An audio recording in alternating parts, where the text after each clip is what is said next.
this case, this is a state of emergency. We feel for these people, but there's got to be a better way. Immediate response by the city is absolutely needed. Some neighbors right there asking some questions on Fox 13 News about a new unauthorized encampment of asylum seekers in a Seattle City park. How's that situation heating up for local leadership?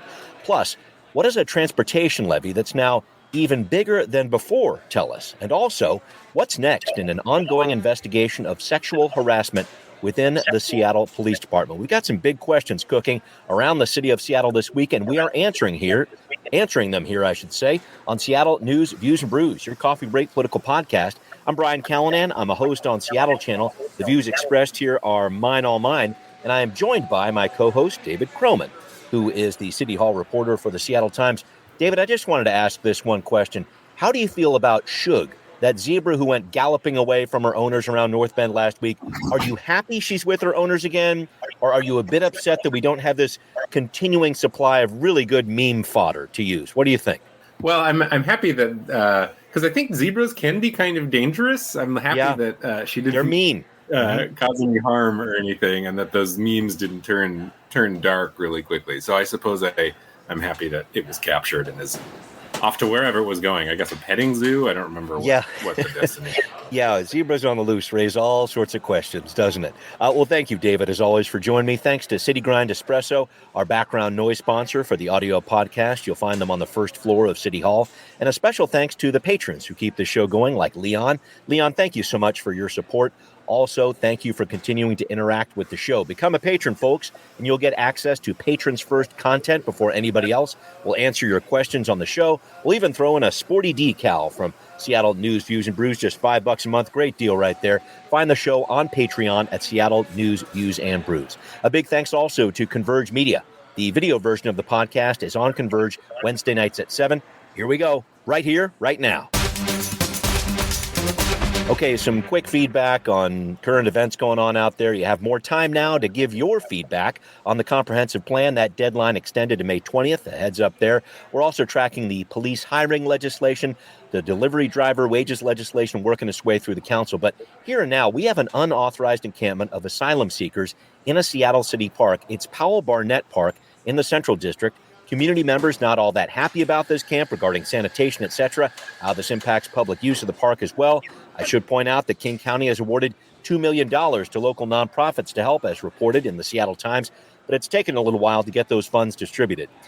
David, we've seen a little bit about this. The city's given some money to a hotel in Kent, apparently, to house these asylees. It looks like they might be moving out, but it just makes you wonder, once again, what happens when that money from the city runs out on July 1st and this other money from the county needs to kick in? What do you think? I mean, that's the whole kind of issue with this crisis that's brewing is there's frankly not any kind of coordinated plan around what to do here.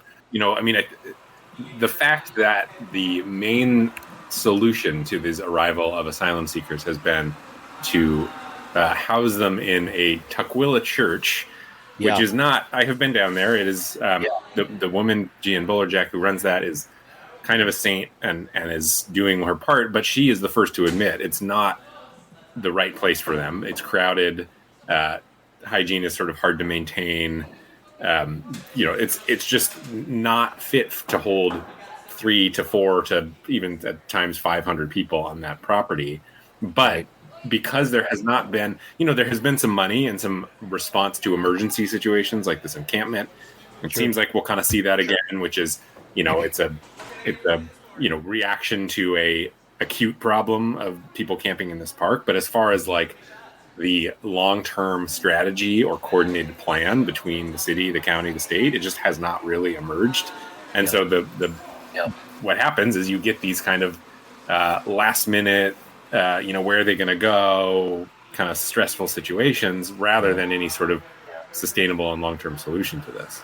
I hear you. And the part that kind of concerns me is the fact that King County has given some money to the Low Income Housing Institute, the Refugee Women's Alliance, and the Riverton Park United Methodist Church, who you mentioned there. And it sounds like they've gotten about $750,000 here to help support housing for these asylum seekers. And it wasn't the original intent, I think, to direct money towards this group of people camping in the park. But that's where I get concerned, because there are more asylum seekers coming. And I'm not saying that warm weather necessarily means this, but it could mean we see more encampments in the park as those conditions are.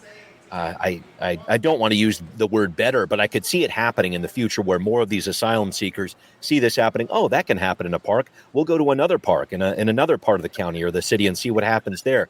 I guess that's the piece that I worry about. And I worry about these dollars with these three different agencies getting distributed, I don't know, in any way fairly to the people who are already here or the people who are just coming in.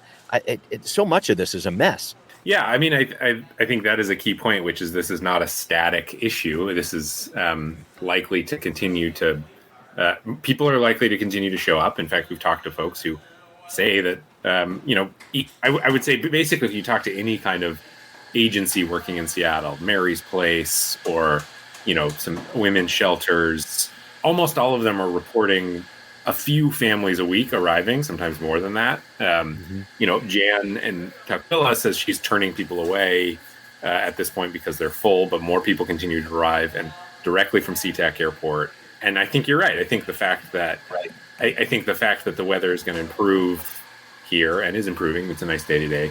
I think people are going to continue to arrive here. And this is all sort of connected to this larger national issue, which is that there are other cities like Denver or Boston that have really seen huge numbers of people show up. And so once the word gets out that, maybe Seattle's an option, there's this church up in Seattle that's been housing people. Sure.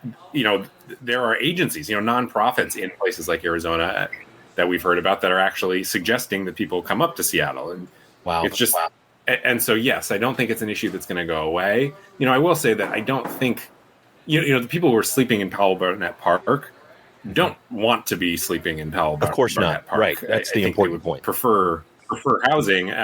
But, if there is no housing, I think you're right. I think it's entirely possible that we see more situations like this. I mean, in part because, as we've seen, it appears to be one of not very many ways to get action from local government. I mean, we're seeing it right now that Seattle is jumping in and trying to shelter these people when they were down in Tukwila sleeping and they were a little bit out of sight, out of mind. That wasn't happening. And so you're right. I think in a system that has not really found its footing yet or any sort of regional coordination, I think sometimes what happens is you kind of force the issue with putting it out in public, and you get neighbors who are upset about it, and then the city or whichever government is kind of forced into doing something. Yeah, that's what we've seen here. This wasn't really something that the city of Seattle was advertising that they did. We heard about this through the Seattle Times, through some great reporting from Anna Patrick there and some of the work that's been going on with this. But we'll definitely keep an eye on this story. And I did want to keep an eye on another story here. The Seattle City Council working on this week, looking at a transportation levy that has increased in size since Mayor Harrell first brought it up a few weeks ago. So I see your $1.35 billion, and I'm raising you another $100 million to $1.45 billion. That extra money aimed towards bridges, sidewalks, transit corridor improvements, bike safety, and EV chargers. This coming after some polling, roundtables, etc. around the city. The mayor is saying he's being responsive to that. So the owner of a median home would be paying about $17 more per month for this levy compared to the last one. The cost now would be about $41 per month if voters indeed approve this. And David, we have said it before, it's not often Seattleites turn down a levy.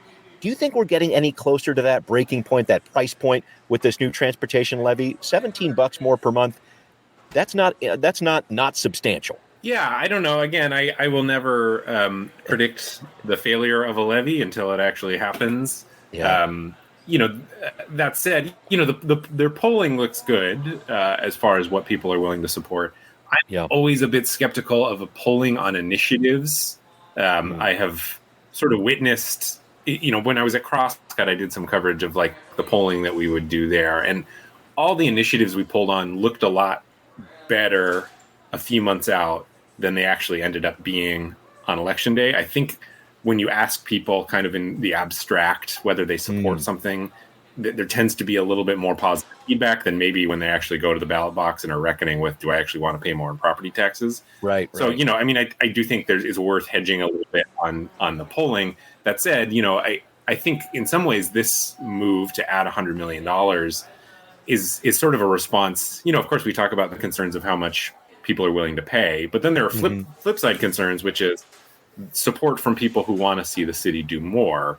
I think this is kind of a reaction to that, which is, we had the $1.35 billion number, which is big. At the same time, when you factor in inflation and what that actually buys you, it's not actually that much bigger, if any, than what the previous levy was doing. And so I think this is an attempt to put a levy out there that would actually not only continue to do things that the city are doing, but actually speed them up a little bit. I think about sidewalks in particular. When this proposed levy first came out, the proposal was basically continue apace at how much sidewalk repair and additions we're doing. Right. This $100 million would actually speed that up a little bit. This seems like actually, to me, some evidence that the mayor's office or the city is less concerned about people not supporting it because it's too expensive and more concerned about people not supporting it because it doesn't do enough. Fair. And I guess I did want to talk about what the council does next on this. There are certainly a lot of people who were endorsed by the mayor and put in office with his help in some ways. But do you see some changes the council could make here? Meaning, okay, you've got this much money in this bucket. Maybe we move more of that into sidewalks. Is that the kind of math that's going to be going on now? Or what do you see the council tweaking here? I don't think it's going to be a ton, but there could be some of those different changes in terms of where the money is actually allotted, I guess.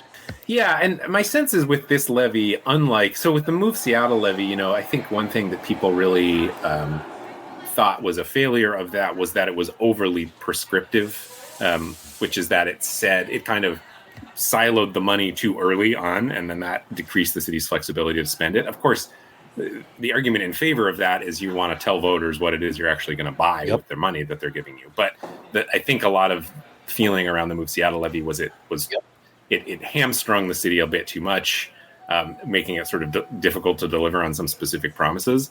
My sense is the philosophy of this levy is to keep it more broad than that already, which would suggest that I think future city councils, if this passes, are going to have, and future mayors, if this passes, will have some flexibility around how they can spend this money as long as it kind of falls within these broad buckets.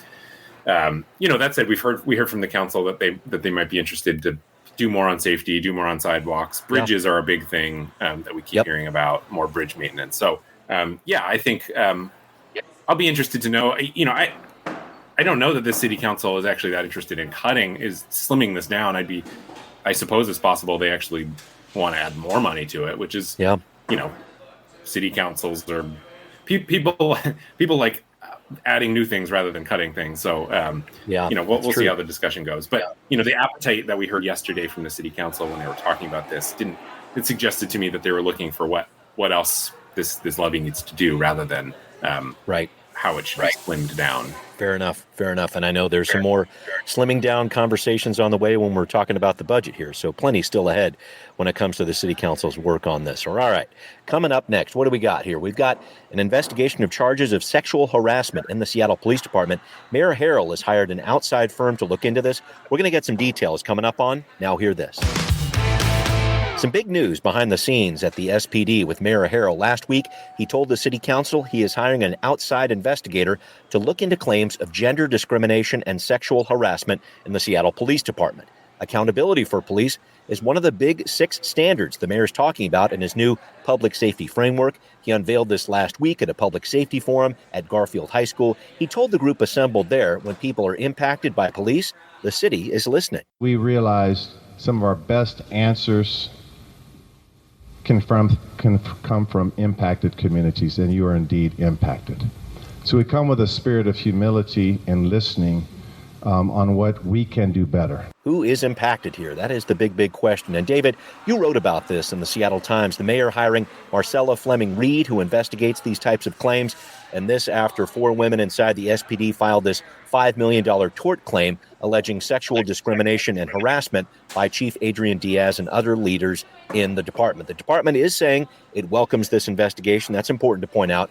But the SPD has also been pushing back fairly strongly on this tort claim publicly. What kind of fight are we going to see on this issue in the future? How do you see this breaking down? Yeah, it's interesting. I think that there's been, I'll say that, there's no shortage of agencies in Seattle that can look into complaints involving the Seattle Police Department. There's the Office of Professional Accountability. There's the Office of Inspector General. to an CPC. extent. There's the Community Police Commission. And then, of course, there's the court system, which is what's happening now, which is employees actually filing tort claims. Right. So the fact of bringing in another investigator to look into this is interesting. I think in some ways, Seattle, the police department's support of this investigation is telling, which is they feel like the record on this is kind of spun out of control. It's gotten a little muddied. I mean, like you said, there has been some pretty strong pushback, both publicly and then, privately. I think any reporter who has written about this has maybe gotten some correspondence from people within the department who are sort of defending the chief or whatever it might be. And so there's a lot of kind of internal politics, which is all to say, I think this is in some ways kind of a hairy internal politics story of the Seattle Police Department. And I think the hope by Mayor Harrell and, with the support of the Seattle Police Department is that by bringing in an outside investigator, you sort of have this public narrative about what is actually happening and then, go from there. I think in a lot of ways, this is speculation and probably getting a little far ahead of my skis, but I think a lot of ways, the results of that investigation will dictate Chief Diaz's future, I think, or at least will have bearing on that. I know that there are some city council people who are particularly concerned about the reports around how women are treated or promoted within the Seattle Police Department. And so I think for the leadership at the Seattle Police Department going forward, the results of this investigation, I won't say it will make or break their careers, but I will say it's important. We'll just say that much. No, very much so. And I think the next stage of this is this whole idea of how does this really affect recruiting, which is a big, big focus for the Seattle City Council right now. We've been talking about that. The department very low on numbers right now, about 900 some odd officers, the lowest amount of officers they've had since the 1990s.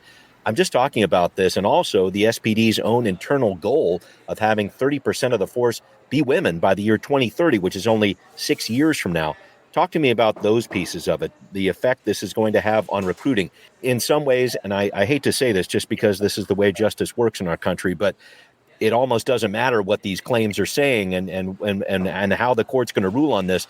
This is having an impact on the Seattle Police Department, and I think is going to have an impact on recruiting. I just wanted to get your take on that. Right. Yeah. I mean, because there are two questions here. There's, the question of the tort claim, which is about courts and how that's going to work out. But then there's also just the broader question around how women feel. I mean, it doesn't always have to rise to the level of gender discrimination or sexual harassment. And we know that generally they don't feel great because the Seattle Police Department has commissioned its own report on this. And 30 the by results 30. were basically across the board that women didn't feel like they were getting a fair shake in the Seattle Police Department. So again, question of whether there was provable legal liability for gender discrimination is one question. Other question around, do women want to work in the Seattle Police Department? Recent reports and coverage suggest that for a lot of them, the answer is no. And then of course, it's a small-ish world, the world of law enforcement. So people talk and certain departments, certain reputations. We know that Seattle Police Department's reputation is already struggling for various other reasons. And so layering on the fact that it might be a great place, or at least the perception of that it might not be a great place to be a woman to work. I mean, that certainly doesn't help their efforts to recruit.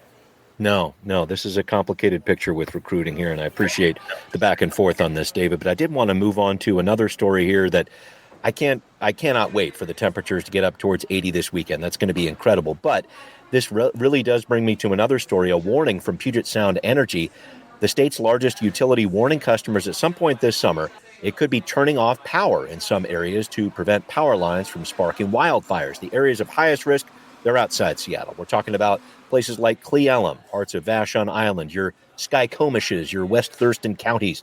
But David, this really kind of came across as a wake-up call for me. This is a last resort for the utility. Doesn't want to shut down the service here, but it's a big concern for people who are medically vulnerable, older adults, lower income people who might not have a backup energy source. This is a little scary, and I just wanted to get your take on what you got out of this headline, this story. Yeah, it feels a little, I wouldn't say apocalyptic, but pre-apocalyptic. I don't know. The fact that fire conditions is to shut off power to people. I mean, that if you're at that place and something's not going right. Also, evidence of how much of a drought we're in right now. I mean, I love the fact that it's going to be nice this weekend, and also I think we could probably use a little more rain. Yeah. So yeah, I mean, California, of course, has been struggling with this for a while. Yeah. It's sobering, I suppose, that the famously moist Pacific Northwest is also asking these questions. Yeah, it's almost pre-apocalyptic. Easy for me to say. I think that's a very telling word, because I was just looking at some of the different data on this and the report from the Seattle Times about this. In 2021, Puget Sound Energy really didn't even have a plan for this idea of blackouts, which other states do use, like California here. But PSC has reported this: in between 2000 and 2010, there were 4 fires within 2 miles of PSE infrastructure, and those fires ate up about 650 acres. Since 2011, the number of fires in that range has grown to 19, with over 360,000 acres burned. It's kind of this climate change in real time. Does it come across like that to you, David? Yeah, it does. There's a lot. I mean, again, I think I've talked about this before. I mean, I grew up here, and I don't remember ever having a smoky summer until maybe 2011. And now I would say it's a coin whether or not we have smog, or, I would say more summers than not lately we have. And so, wildfires to me are the kind of number one visceral marker of climate change in a way that we just didn't have before. I know there's a lot of other stuff that might go into forest fires around forest management, and I think that's real. At the end of the day, though, the stark change in just the last 15 years, it's hard to ignore for me.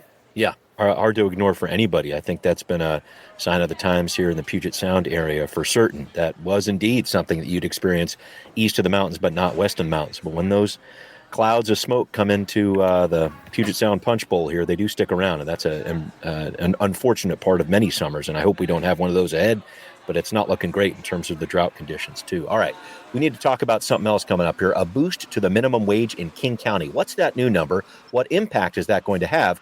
That's right around the corner on What's Next. And a quick shout out to our patrons out there. Please send in your questions. We want to continue the You Ask, We Answer segment. We've gotten a few great questions coming in, but we definitely need some more. Send those questions into Seattle News, Views, and Brews, spell it all out, at gmail.com, and we'll make sure we answer them as quickly as possible.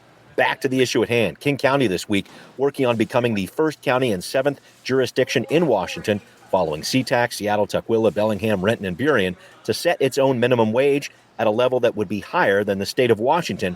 Our state's minimum wage right now, $16.28 per hour. So King County is working with some legislation that says, all right, we're going to have $20.29 per hour in these unincorporated areas, which would tie it with Tukwila for the highest in the state. Seattle actually has a lower minimum wage than that at $19.97 per hour. It's not a big sweeping legislation to start here. It would only apply to these unincorporated areas of King County and has lower minimums for the small and medium-sized businesses out there. So important to point that out. But David, I just wanted to touch on this. To see these different jurisdictions making changes to the minimum wage that are different than what the state's doing, what does that say to you? Yeah, I don't know exactly. I mean, I think it maybe is. I wasn't following this super closely. I think it's maybe. It creates some uniformity. I think that's a concern around some minimum wages, which is, it ends at the borders. King County doing this kind of brings a more consistency between, say, Skyway and South Seattle. Yes. Those are sort of arbitrary borders when you're actually down there. And so this brings some consistency to that. I also think, this is it's interesting, I think, with the shift in politics in Seattle City Hall, probably point to the King County Council as being the more kind of progressive of the two bodies. And so it doesn't surprise me that this would be one of their first priorities with new members is raising the minimum wage. $15 proved to be good politics. So $20, I think, is probably also they're viewed as good politics. So, like you said, I don't know that it doesn't surprise me all that much. It just kind of brings the surrounding areas more in line with where Seattle is at. Of course, there are going to be the same concerns as always around what that means for local businesses and jobs and things like that. But sure. I think labor demand is high enough that, at least for now, I would be surprised if that many people are offering below $20 an hour to get people to come So I don't know if it is going to make an immediate difference. We'll see when, if the economy doesn't do as well and then there's more supply of labor than there is demand. But for now, I think hiking a minimum wage at a time when it is still kind of difficult for restaurants, et cetera, to hire people who can live here. I don't know that the immediate impact is going to be enormous. Yeah, it is interesting to think about, though, when you talk about that discrepancy, when one region has a minimum wage that's $3 higher than another. I think that could have an impact. And I wonder if with this different patchwork of minimum wages out there, how does that affect the job market? Does it pull more people into different areas, or how's that going to lay out? And I know I'm asking you an impossible question here, but what does that look like? And what do other jurisdictions feel the pressure to raise their minimum wages too, I guess? Yeah, possibly. Again, I mean, I think at the same time, it's more expensive to live in Seattle than it is to live in other places with lower minimum wage. So it might balance out. But at the same time, if you live in a place that's, a lot of people live in a place that's cheaper to live in than commute into Seattle, of course. Mm-hmm. Maybe this means that, in those unincorporated parts, there's not as much pressure to go to Seattle to work. You could work in the unincorporated parts. But yeah, I do think that's a complaint from some in the business world, which is this patchwork approach kind of creates kind of migration patterns around the county. Right. So. Interesting to see how that plays out. And I think a very apt observation there with regard to the different progressive leanings of the King County Council. They got Teresa Mosqueda, and I know she's been pushing for issues like this for many years. And I know that she and Gurmay Zahalai were working on this quite a bit. So interesting to see what happens there. And thank you for the discussion, David. But it is time to wrap up. And I love the way you do baseball research, David. And I know you cull from many different sources, but I thought it was very interesting. And I wanted to see what you found out here. Is it that not only do we have a bunch of Mariners pitchers leading the league in strikeouts? That's a good thing, right? You want your pitchers to be striking out people. But do the batters on the Mariners offense also lead the league in strikeouts? Is that kind of one canceling the other? What are you finding out in your baseball research, my friend? I haven't learned anything except for that is just seems to be the definition of the Seattle team, which is everybody's striking out. Both the pitchers are striking everybody out, and the batters are striking out all the time. I don't know how to feel about it. I wish it was a little more balanced. Yeah, a lot of swings and misses. We're gonna have to do some research on wind speeds around Mariners games this year. There's a lot of fanning going on, that's for sure. Well, David, thank you so much for joining me once again. Thanks to everybody who's listening to this episode of Seattle News, Views, and Brews, where you can always find out what's brewing in local politics. Thanks especially to the patrons who support the show. We need you. We really appreciate your help. If you want to be a patron, find this podcast on Patreon, Seattle News, Views, and Brews. You can hear us on Apple, Spotify, Stitcher, wherever you listen, we are there. And if you listen, again, please consider becoming a patron too. Thanks for watching on Converge Media as well. We will see you next time. Seattle News, Views, and Brews is an independent production of Callanan Media Services. Copyright 2024.